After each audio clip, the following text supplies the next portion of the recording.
And let's, I guess we'll talk about arrays today. Oh, hang on, what's going on here? Okay. So arrays in C. Oh, wait, I guess there is an announcement. The exam dates have been posted by the exams office. It looks like we are at, for CISC 220, the 23rd of April. That's great, all the way at the end, at 7 p.m.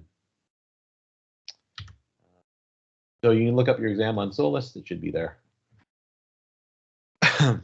Okay, arrays in C. So an array in C is similar to arrays in Java in some sense.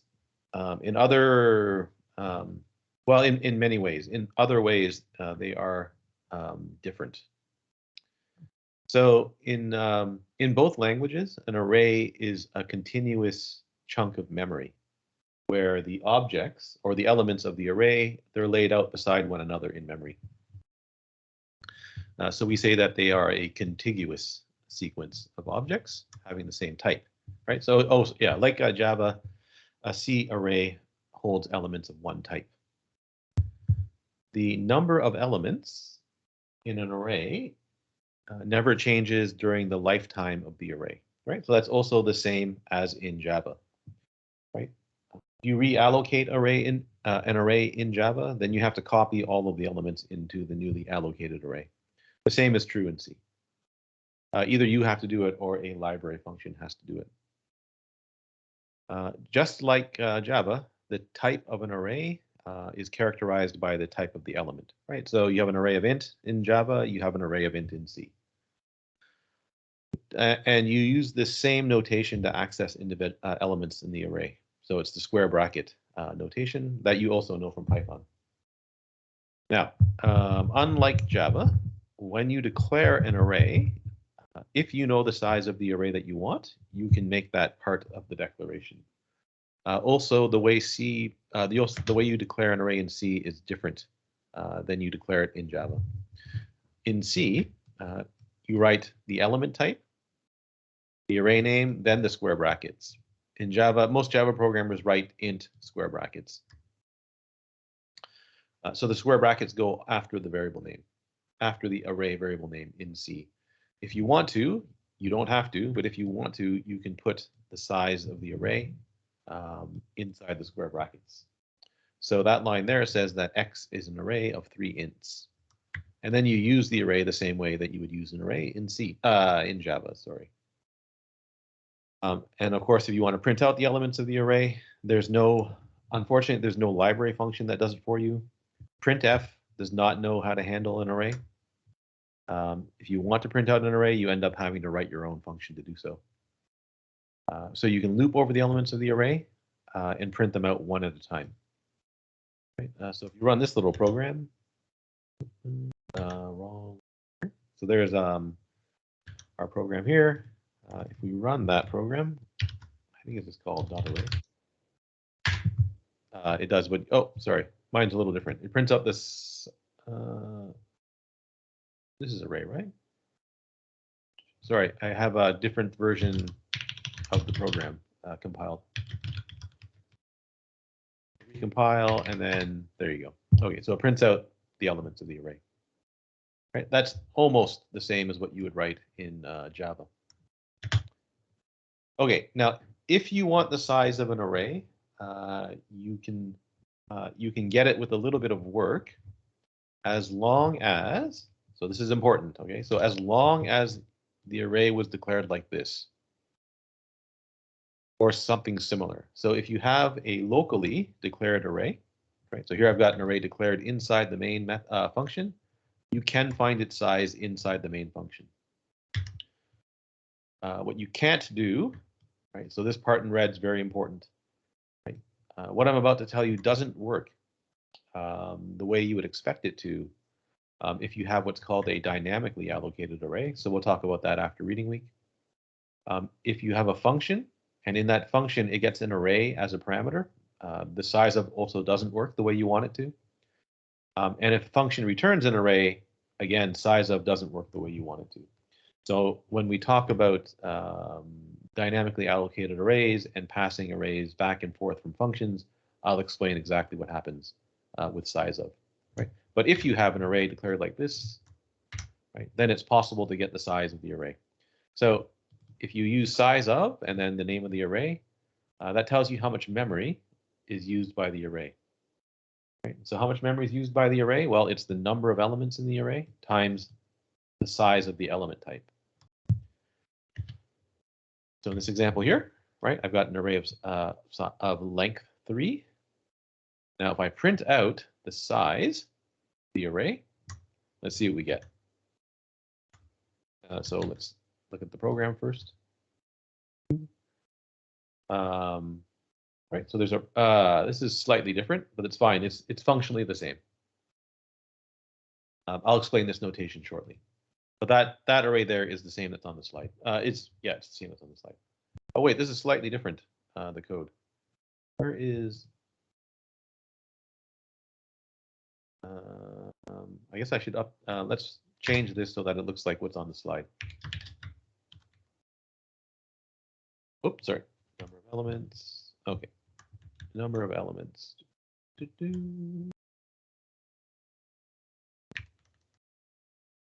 Right, size of X here. That. And then number of elements. That, and that's going to be size of X divided by size of int. Okay, that's better. Now let me compile that. And then run that. Okay, there we go. So when you ask for the size of this array, it's not 3, right? It's the amount of memory that this array takes up. So that's 12 because the size of int on my computer is 4, right? The number of elements you have to obtain by dividing by the size of the element type. So it is possible to get that 3 back later in the function if you want it. Now the problem with this is that, like I mentioned on the previous slide, it only works if the array is declared in this function in this way. So it only works for a locally allocated array, and that means you probably already know its size, except unless you initialize the list. Well, even if you initialize it a different way, it's going to be strange. Okay, so if you use an initialization list, then you don't explicitly say how big the array is. So I suppose this is one case where you would use size of to actually get the number of elements in the array. So like in Java, when you declare the array, you can initialize the elements of the array at the point of declaration, right? But only at the point of declaration. So you can write int x square brackets equals squiggly braces, but you can only do it here, right? So I can't do it on the next line, for example. So for example, I'm not allowed to write, I can't write, sorry. So that works fine, but what does not work is the following. What just happened? Sorry.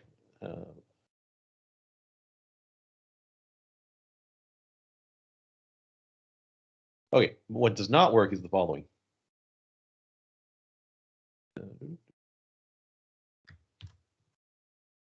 Do that. So I'm going to declare an array called y. Oops, y, right?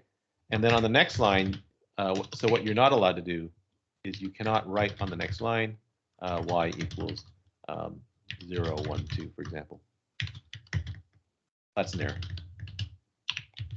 Error cannot.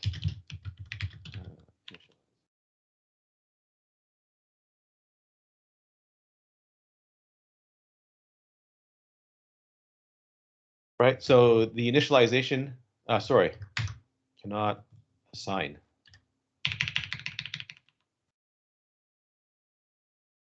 An array variable.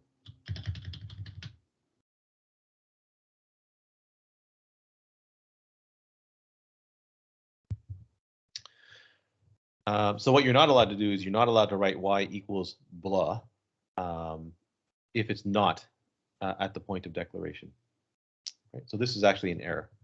So you can only use the syntax where you declare the array. That produces, X produces the exact same array as that. It's also similar to how it works in Java, right? So in Java, you can do something similar.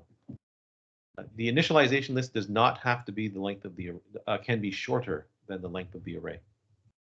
So for example, here I've got an array X that has 5 elements, but it only initializes the first 3.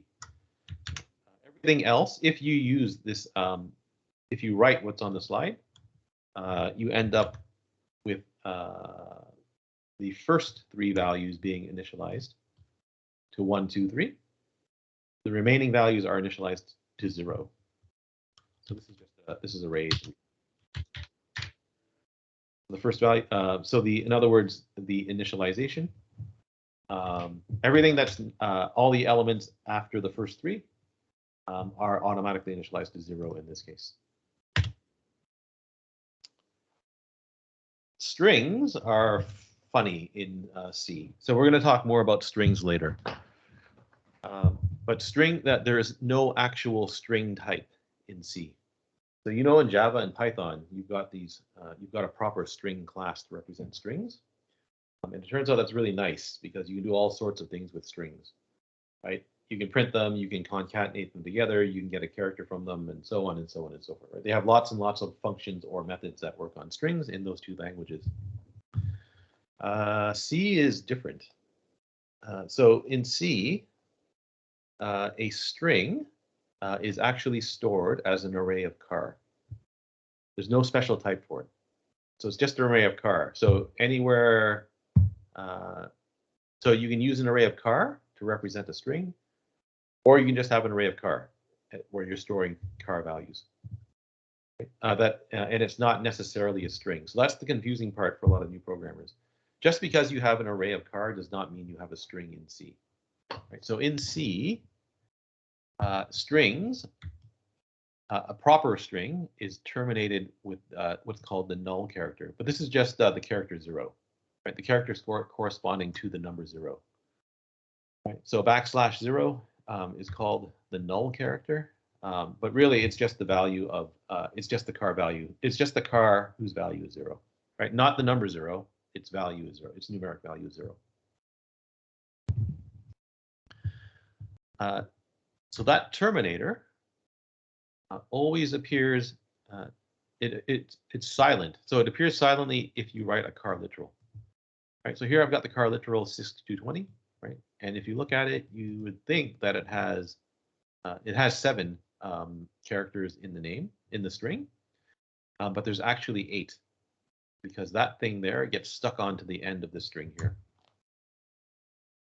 Okay, so that's really CISC 220 \0, right? When you write a string literal inside double quotes, the null character is automatically appended to the end for you, right? So you don't have to do it yourself when you write a string literal. Now, if you just make a char, an array of char, that null terminator is not there unless you put it there. So you have to be very careful about this. Okay. So in this case here, I can print out the string, right, using %s. So that tells printf to treat that argument as a string. So if you print this, you get CISC 220 and then a new line. This is probably array 4. Okay. Array 4 is going to be a little bit more. Okay, so I guess it's not in the lecture slides. Let's look at array 4. All right, so as I mentioned, that thing there is a string literal, which means it has the trailing null character at the end. So if you print the length of this string, right, using the function string length, that will give you 7. Right? So it'll tell you there are 7 characters in that string. But if you ask for the size of that array, right? So I do size of string, then you get 8. Now remember, sizes, size of return sizes in multiples of the size of char, right? So I don't have to divide by size of char here. If you have a char array, then the amount of memory it takes is equal to that. You just use size of. So you can see that there is memory that's being allocated for that null terminator. So that thing there really is in this string here, and there really is space allocated for it. Now, I should show you something here, I guess.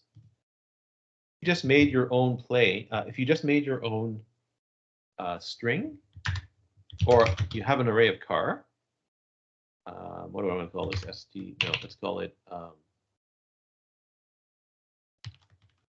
I write the following. So this time I'm not going to use a string to initialize the array. Right. Instead, I'm going to write letters out explicitly. Sorry, this is going to be painful. Hang on. It's always inconvenient doing arrays of car, or arrays of car, or arrays of string, because you have to quote everything. 20. So that's the incorrect way to make a string. So if I print the size of that thing,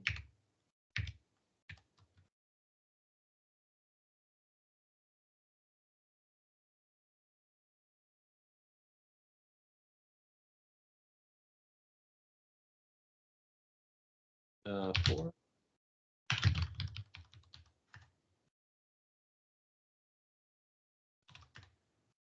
The size of that, of the second car array, is 7. Right.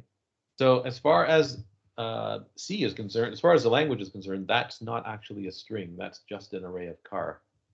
Right? That thing there, that's a string, right? But it's also an array of car, right? It just so happens that there is an extra \0 hanging off the end of that string. Now, if you try to print the length of C, something funny should happen, but it's C, so it's not guaranteed that something funny is going to happen. Okay, so if you try to print out the length of that thing, it says it's 14, which doesn't make any sense whatsoever. Right, so string length, the function string length, the way it works is it starts at the front of the array, and it just counts how many elements are in the array. Right, so 1, 2, 3, 4, 5, 6, 7. Right, it stops when it sees the \0, right, the null terminator. Now this string here has a null terminator in it, so it stops and it returns 7. This array here does not have a null terminator in it, so string length just keeps on going. 1, 2, 3, 4, 5, 6, 7, 8, 9, 10. Who knows how long it goes, right? It keeps going until it sees something equal to \0. Right, and in this particular case, it turns out it went 14. I guess 14 steps in memory, right? Is basically what ended up happening. And then somewhere in memory, it saw a /0. If you run this on your computer, you might get a totally different number here. Right? If you move this line of code, you could get a totally different. Right? If you shuffle the lines of code around, you could get a completely different number here. If you try to print it out, it's also not going to work. It's probably not going to work the way you expect it to. I'm going to try to print it out. I have no idea what's going to happen. Oh, there you go. That's actually interesting. You get CISC220, CISC220, right? So that's fascinating, right? So you can kind of guess what's happened here. Let me change the 0 to something else, and then we can talk about what's going on here. Okay, so now you can see it's CISC228 followed by CISC220, right? So the way printf works, when you tell it to print that thing as a string, right? It prints it as a string, so it's looking for the null terminator. So it keeps going until it sees the null terminator, right? So in this case, it goes over all of these characters here, right? There's no null terminator at the end here, so it keeps going. And you can conclude that in this particular case, what ended up happening is it ended up going to this string here. So you can conclude that in memory, the array C is immediately followed by the array str. The array str has the null terminator at the end, which is why it stops here. So you have to be very careful when you're making arrays of car and wanting them to be strings. If you want it to be a string, you have to put that null terminator in yourself. When I put that null terminator in, everything will be fine. Right, so now everything's fine. Right, now the length of that is 7. Well, the number of characters in that is 7. The length of that string is 7, but the amount of memory it takes up is 8. To use string length, you have to include that header file right there. So the string header file contains all, not all, it contains most of the standard library functions that deal with strings. Right? Almost all of those functions assume the trailing null terminator is there. If it's not there, weird things happen.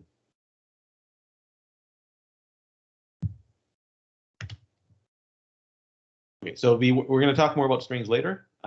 Just be aware. So for now, remember that that's needs to be on the end of that needs to be the that character there indicates the end of the string. Oh, I guess I can give you one more. I'll show you one more example. Okay, so what happens if I insert that character into the middle of my string somewhere else, right? So what happens if I intentionally insert a \0 into the string? Now what happens when I run the program? Or I have to recompile first, now run it. Okay. Oh, that's interesting. So now it thinks that the string has length 6, which is fascinating. That's not what I was expecting. Can you not insert \? You should be able to insert \0 into the string. That's funny. That didn't work the way I was expecting it to. Let me change this example slightly. I have to look up why that didn't work, because that's not working the way I expected it to. I'm going to insert the \0 into this array here. And now let's print things out. Okay. So now this one's a, whoops, sorry. That's the result I was hoping for. So in a string, it's the first null terminator that indicates the length of the string, that indicates the end of the string. Right? So even though I've got an array of 1, 2, 3, 4, 5, 6, 7, 8, 9 characters, right? So that's the size of that array is 9. Right? As far as string length is concerned, the length of this string is 4 because it sees the null terminator in the 5th position. So you can actually have a sequence, you can have an array of car that is much bigger than the string that's stored inside of it. So in other words, I can allocate an array of car of, say, size 100 here.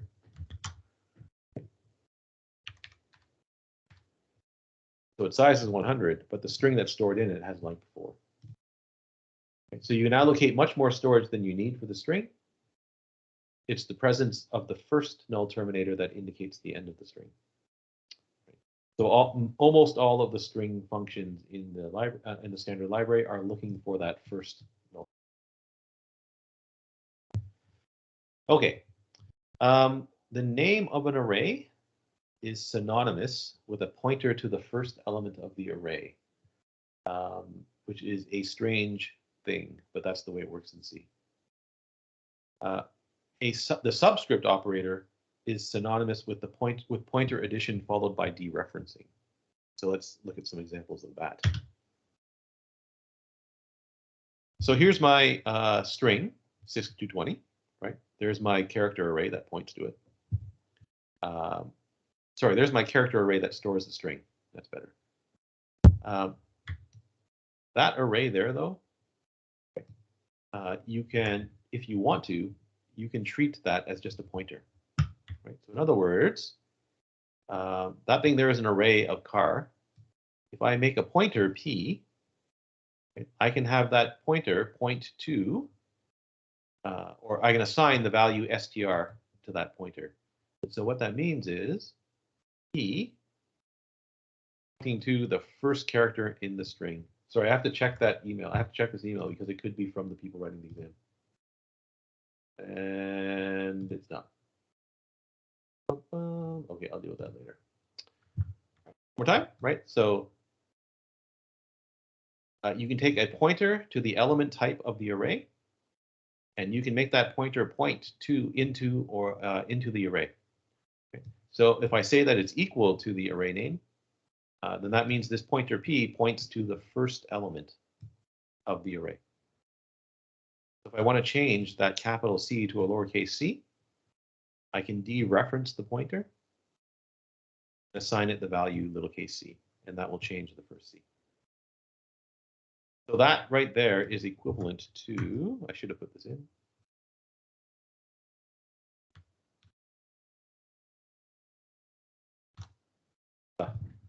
PowerPoint, why are you going to be like that? Equivalent to that.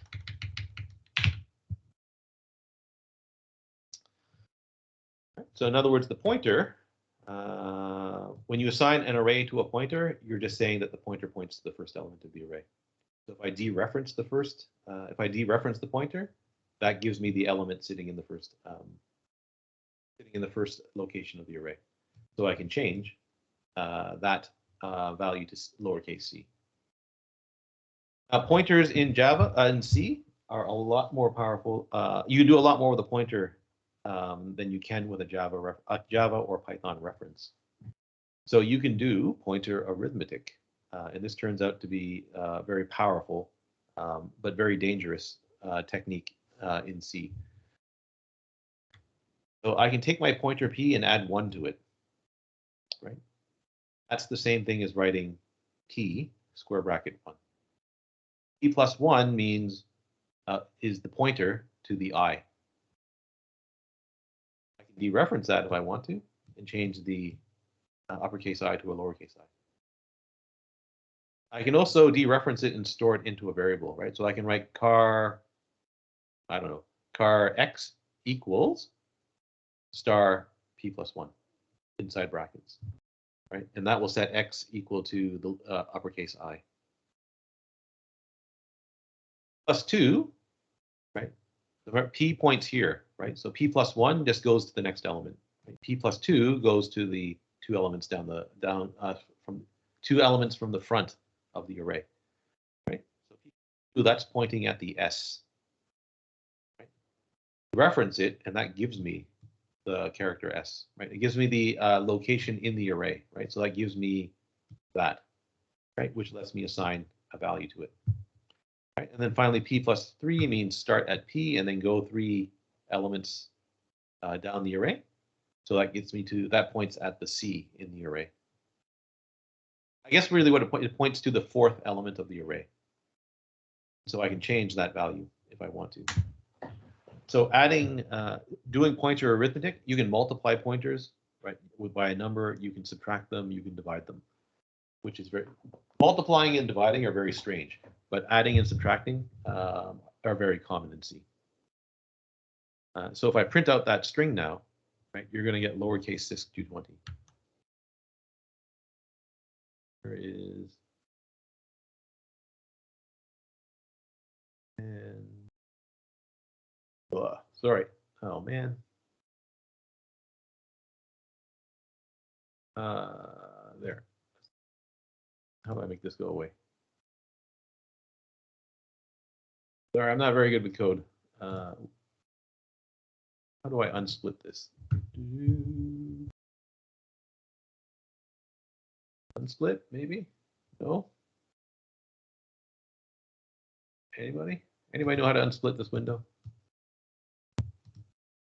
Oh, well. I'm not going to worry about it. Okay, over here. So if you run this, this is number 5, right?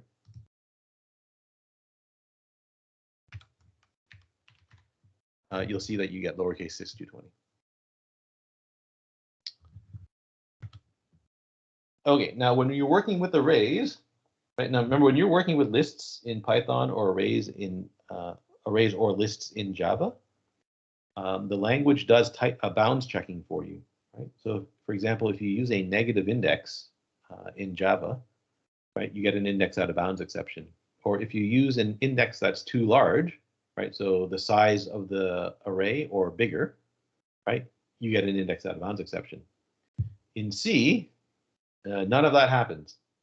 So in C, there's no array bounds checking, right? None, 0, nada. right? It doesn't. The compiler does nothing, right? If you write, if you try to index an element beyond the end of the array, C will happily go past the end of the array and look at whatever memory you asked it to. Right. So if you have an array of size 5 and you ask for the 100th element, then C will go 95 elements past the end of your array and look at memory and look at whatever memory location that is, and try to treat that as an element. Right. So there's no bounds checking whatsoever. Right. Notice this warning here. Right. You're really going to miss those exceptions that you saw in Python and Java. Right. Because you don't get any indication that there's an error in C. So if you use an invalid index, then if you're very lucky, your program crashes immediately, right? So it crashes immediately, if you're lucky.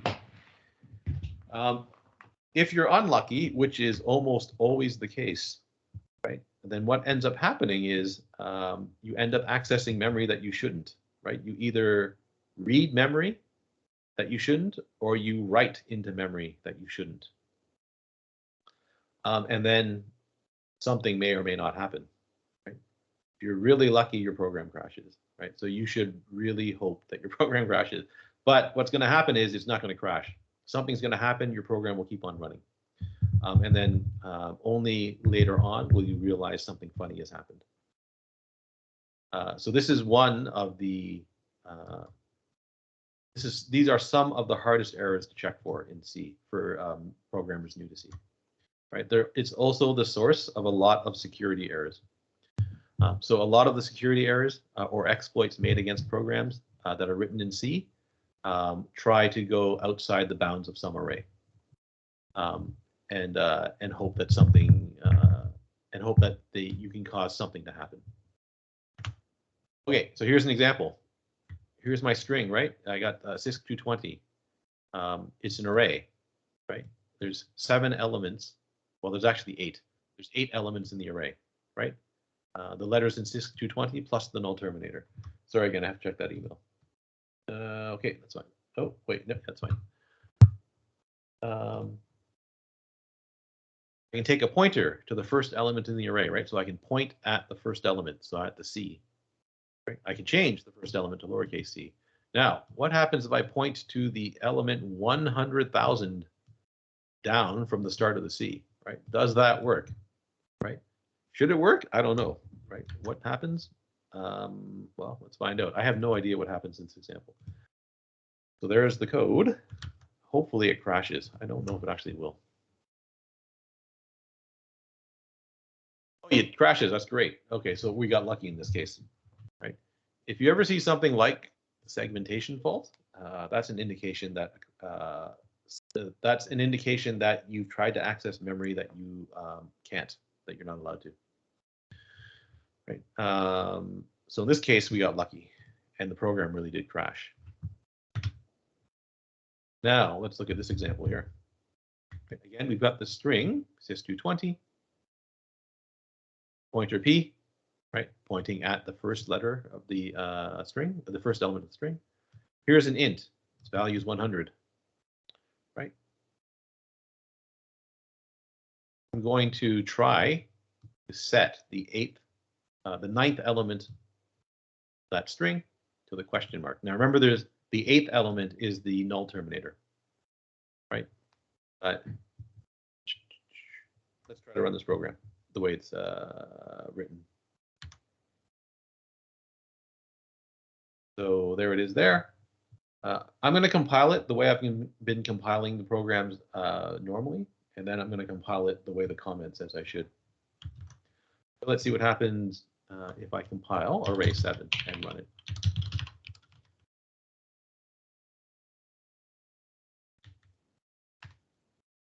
Compiles cleanly, right? No warnings that I'm trying to go out of bounds.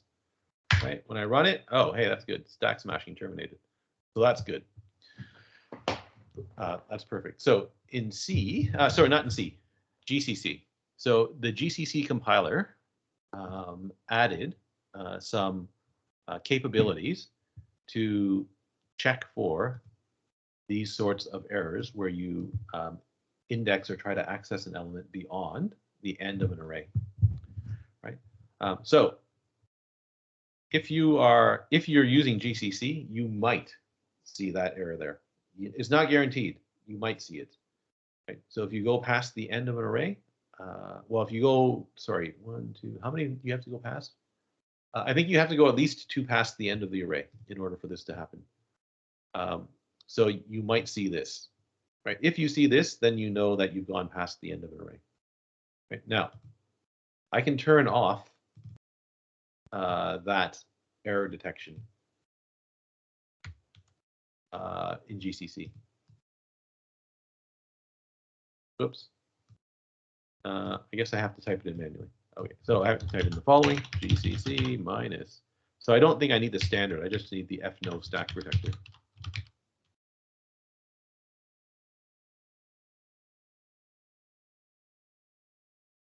So array 7. Now when I run the program, it actually works. So what does the program do? Right. So remember, I'm going to try to set the 9th element of that array to the question mark. Right. Remember, element 8, the 8th element is the null terminator. The 9th element shouldn't be there. Right. But when you do, right, so when you print out the string, that works fine. So the string is null terminated. When I print out x, it's no longer 100. It's now 63. Whoops, sorry.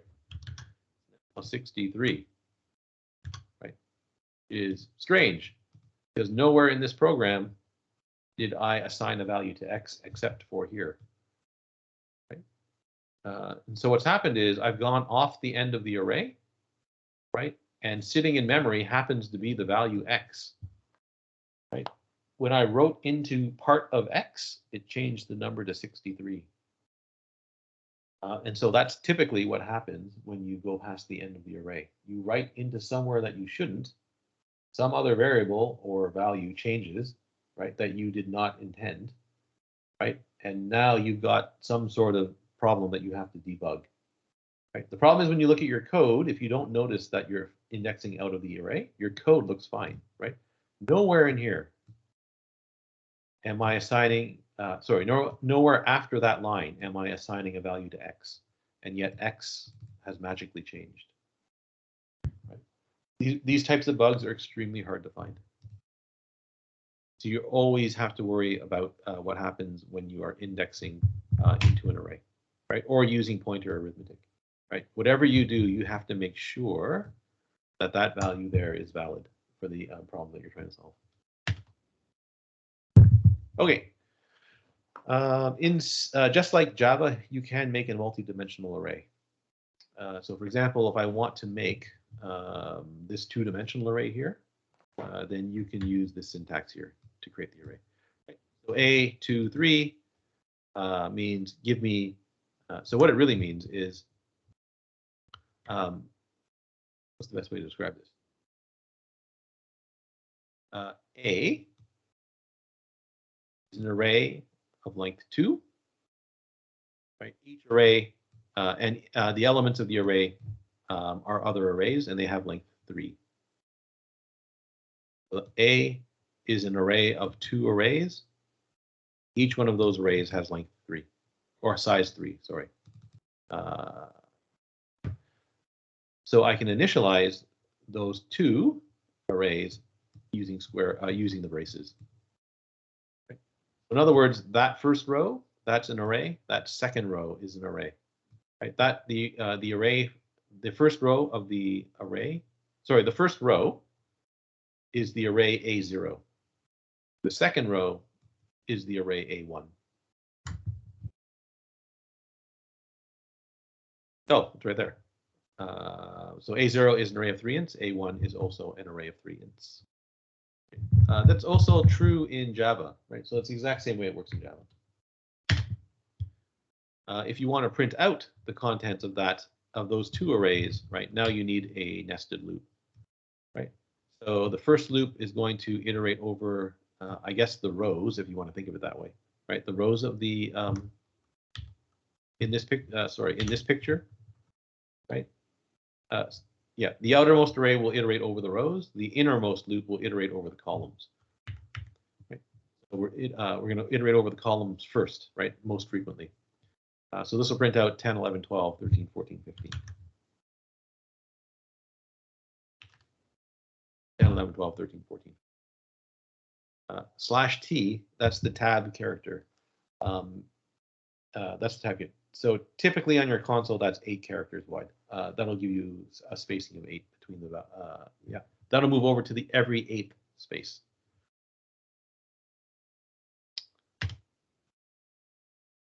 A multi-dimensional array is guaranteed to be stored contiguously in memory, which is interesting. So what that means is, so that's an array, and that's an array, right? So this thing here is 2 arrays, right? In memory, those 2 arrays follow one another immediately, right?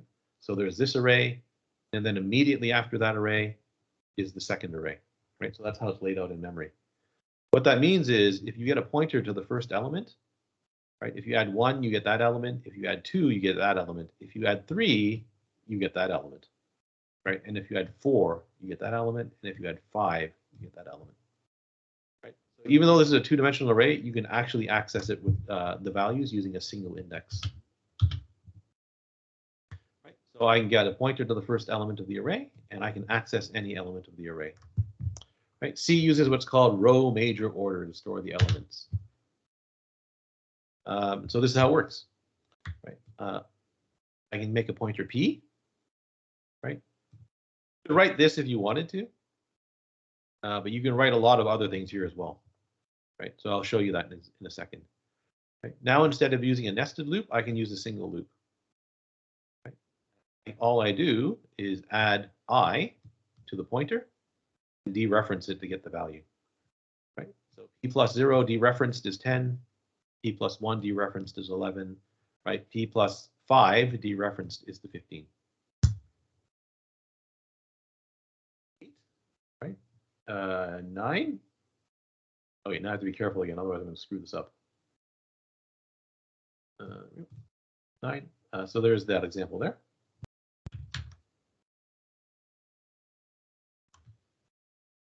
Let's try running it. I assume it's already compiled. So there you go. So that works the way you expect it to. Right? Now, you can write this if you want to, right? So I can write the address of A00, right? So what's that saying? That gives me the address of the first element, right, of A. But you could also just write A. That also works, I think. Well, let's see if it works. Array. Yeah, it's going to complain. Okay. So this doesn't quite work. So what's it complaining about? Right. It's complaining that I'm initializing a pointer to int from an incompatible pointer type. Right. So what I actually have is I have a pointer to another array. So that's actually what A is. So A is a pointer to an array. Right. Why is it a pointer to an array?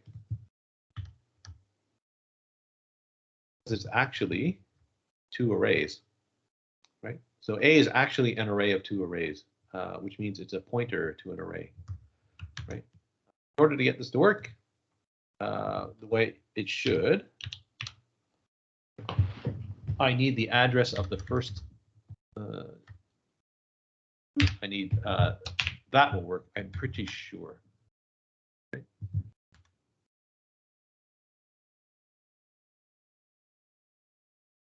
Run the program and it works. Okay. Now why does that work? So what's A0? Right. Well, A0 is that array. Right. What's the type of that array? Well, that's an array of int. Right. And I can make a pointer to an int, right, and make that point at the first element of that array. So A0 here works just fine.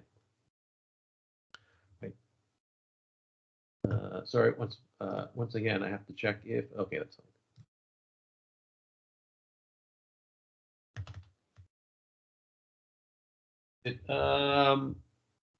Let me just quickly look at the next deck of slides. I don't know if it's, Oh, it's arithmetic. Okay, so this is a good place to stop because the topic's about to change. All right, so that's how arrays work in C.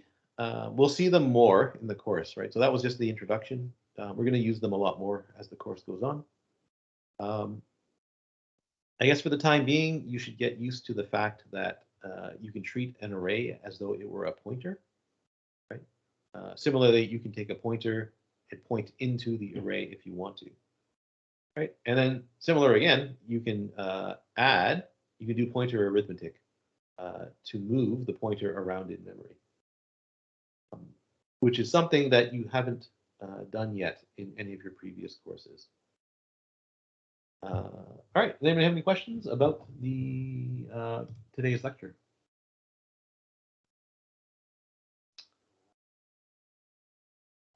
Not seeing any questions about the lecture. How about the assignment? Any outstanding assignment questions? Actually, it would be better if you asked those in. Oh, I have office hours right now, so that's good. So, any questions about the assignment? Also not seeing anything? I guess I will end the. Oh, I have sorry, a question. Yeah. I have a question for why we like taking C for like what the important thing about C like to learn in this course. Why are we learning C in this course? Yeah. So there's lots of reasons why you should learn C as a computer programmer. And I actually gave you a bunch of reasons when I first started talking about C.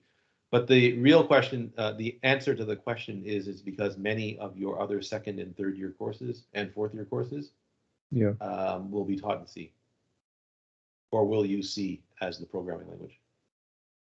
So at some point, someone has to teach you how to use C. Yeah, because it's important, like in computer science. Okay. Yeah.